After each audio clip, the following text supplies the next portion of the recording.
y por tanto, si reunidas estas características, evitar su consecuencia natural, que es la oscuridad.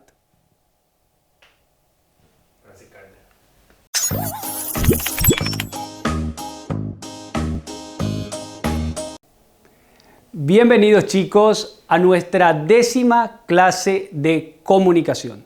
Soy el profesor Juan Tomás Fonseca y en esta oportunidad volveremos a abordar cuestiones pragmáticas. En concreto, analizaremos el principio de cooperación de Paul Grice. Vamos a analizar en qué consisten las máximas por él propuestas. Me refiero a la máxima de cantidad, calidad, relevancia y modo. Y vamos a ver cómo cada una de ellas participan o coexisten en nuestras comunicaciones diarias. A continuación las desarrollaremos.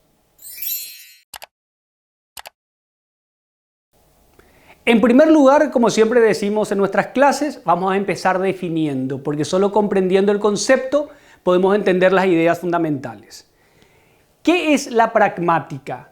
Decimos que es una parte de la lingüística, no nos compliquemos con esto, que se ocupa de la influencia del contexto o situación en la construcción del significado. Esto quiere decir que el significado de nuestros enunciados siempre está condicionado por aquello que lo rodea. Esto que le rodea pueden ser factores extralingüísticos. Por ejemplo, el gesto, la entonación, los ademanes, el lugar en el que nos encontramos es muy importante. También la intención comunicativa que tengo al producir mis enunciados, así como cuáles son los sujetos que participan en la producción de los enunciados. No es lo mismo cuando hablamos con nuestros padres, con nuestros hermanos, con nuestros compañeros, con nuestros jefes, empleados, etc. Los factores extralingüísticos, la intención comunicativa y los sujetos participantes, inciden en el significado. Eso quiere decir, repercuten en la intención comunicativa de quien construye un enunciado o oración. Es muy importante que lo tengamos presente. Entonces, resumiendo, la pragmática se ocupa de todos aquellos factores no lingüísticos que inciden en la construcción del significado, que contribuyen a la comprensión de aquello que quiero decir. Esto en primer lugar para poder comprender algunos de los posicionamientos de la pragmática. Fíjense cómo aquí lo que les acabé de decir, los factores extralingüísticos se refieren a entonación, ademanes, postura, lugar. No es lo mismo decir algo con una postura agresiva, con una postura calmada, con una entonación adecuada a decirlo de otra manera. Todo esto, estos factores que son extralingüísticos, influyen. Es lo mismo cuando queremos informar, preguntar, ordenar, agraviar, etc. Entonamos de manera diferente, construimos el enunciado de manera diferente. Cuando aquello que hacemos excede lo lingüístico, forma parte de la pragmática. Y por último, los participantes que tienen que ver con su acervo cultural, con su situación comunicativa, relación social o conocimiento enciclopédico, temas que ya habíamos visto en videos anteriores, así que revisen esto para comprender bien cuáles son aquellos factores pragmáticos que inciden en la producción del significado. Ahora, dicho esto, vamos a ver algunos de los principales teóricos de la pragmática. Tenemos a Paul Grice, cuya teoría vamos a analizar hoy. Tenemos a John Austin, que es quien propuso la teoría de los actos del habla que analizamos en la clase pasada. Revísenla también para comprenderlo mejor de lo que vamos a hablar. A Dan Sperber y a Herbert Orecchioni. Todos son pragmáticos. Hoy nos vamos a ocupar particularmente de Herbert Paul Grice, que propuso lo que se conoce como el principio de la cooperación. En resumen, se puede decir que Paul Grice decía que en toda interacción comunicativa, quienes participan en esa interacción cooperan entre sí. ¿Cómo lo hacen? Por medio de las máximas por él propuestas. Puede resumirse la tesis de Paul Grice en el siguiente enunciado. Haga que su contribución a la conversación sea en cada momento, en cada oportunidad, en cada intervención, la requerida por el propósito del intercambio comunicativo. En otras palabras, cuando decimos algo, vayamos al grano, digámoslo ordenadamente, digámoslo claramente. porque si quienes participan en una interacción comunicativa no cooperan entre sí, difícilmente puedan entenderse, por lo que se producen tergiversaciones, se producen malos entendidos, etc. Ahora, ¿cómo se realiza esta cooperación propuesta por Grice? Veamos sus máximas. Él decía que son estas 4 máximas las que inciden en toda situación comunicativa de una u otra manera. De una u otra manera. Está la máxima de cantidad, de calidad, de relevancia y de modo, que vamos a ir analizando cada una de ellas. La primera máxima es la máxima de cantidad, y la máxima de cantidad puede resumirse diciendo que es aquella que postula que tenemos que decir lo justo, ni más ni menos, por lo que esta máxima se divide en 2 submáximas, que son estas que vemos. En primer lugar, tu contribución sea todo lo informativa que debe ser. Esto quiere decir no decir menos de lo necesario para que se te pueda comprender. Es muy importante esta parte. La segunda máxima se podría decir que expresa lo contrario. Tu participación no sea más informativa de lo necesario. Esto quiere decir que no digas más de lo necesario para que se te entienda. En toda interacción comunicativa, entonces, tenemos que decir todo lo necesario para que se nos comprenda y tenemos que evitar todo lo que es innecesario para la comprensión de mi enunciado principal. Es muy importante. A esto se refiere la máxima de cantidad. Ni más ni menos, sino lo justo. La siguiente máxima es la máxima de calidad, que se refiere a la verdad o falsedad de aquello que digo, verdad como adecuación de la realidad al contenido de la mente. Esto se puede decir que es la verdad.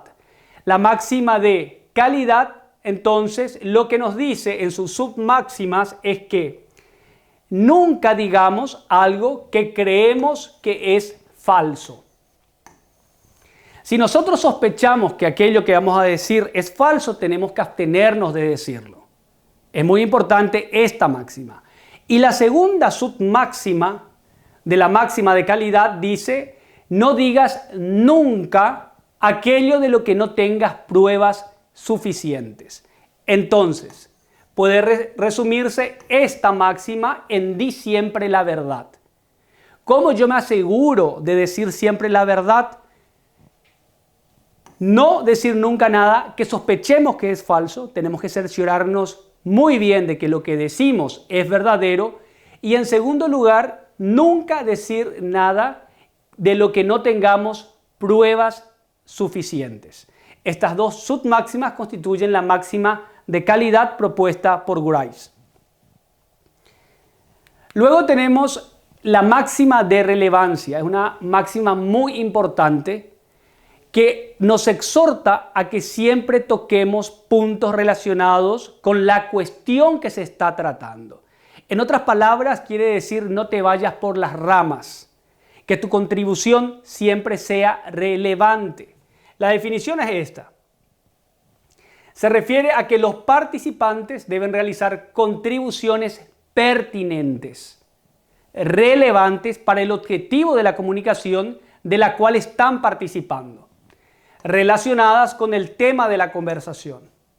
Esto quiere decir no irse por las ramas, repito, no divagar, concentrarse en el tema principal y evitar por sobre todo las falacias, los distintos tipos de falacias. Si nosotros evitamos estos 3 defectos de la conversación, estaremos contribuyendo con la máxima de relevancia, o también puede llamársele máxima de pertinencia. En último lugar, nosotros tenemos la máxima de modo. La máxima de modo se refiere a la manera en la que nosotros comunicamos aquello que queremos decir. Es muy importante el modo en que decimos y el modo en que comunicamos. Para que la máxima de modo, que se refiere a la manera en que se deben ser expuestas las contribuciones de cada participante en una situación comunicativa, pueda cumplirse, son sus requisitos las siguientes máximas. Evitar la oscuridad. Eso quiere decir que tenemos que ser claros. Cuando hablamos se nos tiene que entender, tenemos que tener ordenadas las ideas y exponerlas también de manera ordenada, respetando las máximas anteriores. Hay que evitar la ambigüedad. La ambigüedad, como habíamos dicho, son aquellas construcciones lingüísticas que pueden entenderse en más de un sentido. Ustedes pueden revisar las características del lenguaje literario, una clase que ya desarrollamos, y ahí van a tener lo que es la ambigüedad, que puede resumirse con el siguiente ejemplo. Si yo digo, vi a tu hermana al salir del cine, es una máxima ambigua, una oración ambigua, porque no se sabe si quien salía del cine era yo o tu hermana. Entonces, hay que evitar siempre la ambigüedad. Otro punto clave es la brevedad. Nosotros tenemos que ser siempre capaces de resumir al máximo aquello que decimos, para que quien nos escucha o quienes nos escuchan nos comprendan cabalmente, sin dejarlos, por supuesto, en ayunas de lo que estamos diciendo. Eso quiere decir que la brevedad, como decíamos también cuando analizamos las características del texto literario, no tiene que convertirse en un estilo telegráfico que dificulte la comprensión. Por último, esta máxima de modo manera nos pide o nos exhorta a que seamos ordenados. Este orden puede ir de más a menos o de menos a más.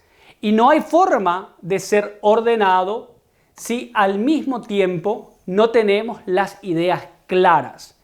Porque solo la persona que tiene las ideas claras puede expresarse de manera ordenada, clara, con brevedad y por tanto, si reunidas estas características, evitar su consecuencia natural, que es la oscuridad. Ahora, las máximas propuestas por Grice tienen que entenderse en su verdadero sentido, por lo que hacemos esta distinción. Sus máximas no tienen un carácter prescriptivo, es decir, no son normas que uno tenga que respetar a rajatabla. Sus máximas, sostiene él, tienen un carácter descriptivo.